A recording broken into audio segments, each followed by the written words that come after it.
Hi, my name is Prerna Reddy. I'm a senior consultant audiologist and speech language pathologist at Harika ENT Care Hospitals, Vanasthalipuram. How will speech therapy benefit my child? Speech therapy to ఏం benefit అనేది speech therapy మనం ఎందుకు ఇస్తాము? Speech therapy communication పెంచడానికి ఇస్తాం. అది ఏ form of communication అయినా communication పెరగడానికి ఇస్తాం. కమ్యూనికేషన్ అంటే ఏంటి? మనం ఒకరికి చెప్తే వాళ్ళు అర్థం చేసుకోవడం, వాళ్ళు మాట్లాడడం, ఈ రెండింటిని మనము కమ్యూనికేషన్ అంటాం. ఇప్పుడు ఫస్ట్ ఒకవేళ చైల్డ్ మీతో కమ్యూనికేట్ అవ్వట్లేదు, వాళ్ళు చెప్పింది మీకు అర్థం అవ్వడం లేదు కాబట్టి స్పీచ్ థెరపీ ఇస్తున్నాం.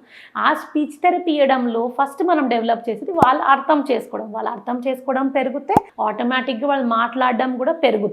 కొంతమంది కిడ్స్కి అర్థం చేసుకోవడం బాగున్నా మాట్లాడడంలో ఇబ్బంది ఉంటుంది.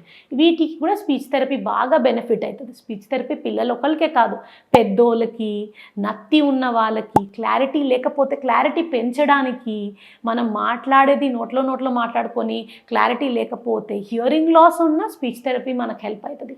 సో స్పీచ్ థెరపీ చాలా డిజార్డర్స్కి డిఫరెంట్ ఏజ్ రేంజ్ వాళ్ళకి బెనిఫిట్ అవుతుంది. Thank you.